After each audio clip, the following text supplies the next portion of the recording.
Early voting in California began the day before the Iowa caucus. This was so long ago that Iowa Democrats still had faith that a new application would allow them to report the results immediately.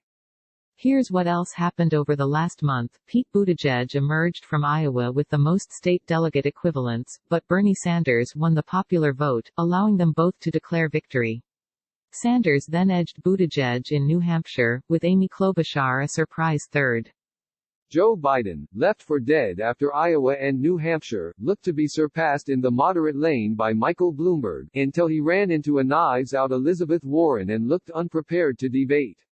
Sanders easily captured Nevada. Biden's support among black voters delivered him a comeback win in South Carolina. And that landslide victory encouraged moderates to rally around him. Buttigieg and Klobuchar dropped out and endorsed the former vice president. So what happens if you're among the two-thirds of California voters who cast your ballot early, and went with Buttigieg or Klobuchar, who departed the race on Sunday and Monday, respectively, or Tom Steyer, who shuttered his campaign after finishing third in South Carolina? What happens if you're one of the 1 million early voters in Texas? Or the hundreds of thousands who cast an early ballot in Colorado?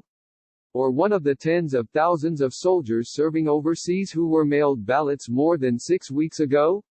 Or the additional millions of early voters across the 12 other states holding a primary today? You're out of luck. Now a vote cast early for Buttigieg, the winner of the Iowa caucus, Klobuchar, or Steyer is suddenly a vote wasted. Early voters for Andrew Yang? Coloradans who went ride or die for your senator, Michael Bennet? You're voiceless, too. There are no do-overs or second chances if your candidate decides, without the courtesy of a heads-up, that he or she is going to exit the field before Super Tuesday. Read the news this morning from across the Super Tuesday states, and there's a drumbeat of lamentations from voters who took a stand with a candidate who has now walked away. This is heartbreaking. We should do everything we can to make it easier for Americans to vote, and early voting means shorter lines, more flexibility for those who work long hours, and greater ease for people with children or other caregiving responsibilities. But voting early shouldn't mean that you can lose your voice. There's an easy way to fix this. Our presidential elections need ranked choice voting. Now. Used in Maine and more than 20 cities, RCV is a simple fix with a big impact. Voters rank their favorite candidates in order, 1, 2, 3. If your first choice drops out, the candidate doesn't lurk on the ballot like a vote-munching zombie from The Walking Dead, denying you of a meaningful vote simply because you exercised your right to vote early. In that scenario, your vote simply moves to your next choice. It's not only common sense, it makes our elections more fair and functional. When Buttigieg and Klobuchar got out this week, they both decided to endorse Biden.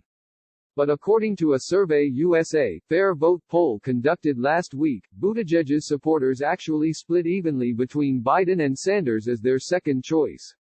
Why is it that Buttigieg gets to make his second choice count, but the hundreds of thousands of people who believed in him now have their votes stranded? By the end of March, we can expect more than 1 million votes to be counted for withdrawn candidates because voters were only given the option to vote for one candidate. This is why RCV is the only way to make early voting truly work in presidential primaries that can be so fluid from one day to another.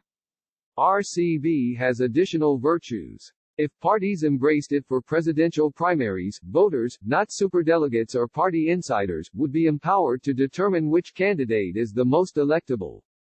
Simulating an instant runoff, RCV would determine a majority nominee from a large field, putting an end to polarizing winners. Candidates would have to reach beyond their base in order to build coalitions, the scorched earth tactics within the progressive and moderate lanes currently creating such enmity would be counterproductive. The field wouldn't have to winnow prematurely to 4 candidates in their 70s before 46 states vote. Nevada early voters got to use RCV ballots, and they turned out in droves, making up more than two-thirds of caucus turnout. On April 4, Alaska, Hawaii, and Wyoming will hold their vote-by-mail primaries with RCV, as will Kansas Democrats on May 2. Their ballots will be cluttered with withdrawn candidates, but RCV means early voters won't be punished and candidates will be rewarded for seeking to build consensus. The 2020 Democratic primary is just the latest in a series showing exactly how flawed this process has become for both parties, and how fundamentally unmatched our voting system is in an era of large fields and ideological polarization. RCV is a common-sense fix. State legislatures across the nation should embrace it, and give millions of voters their voice back.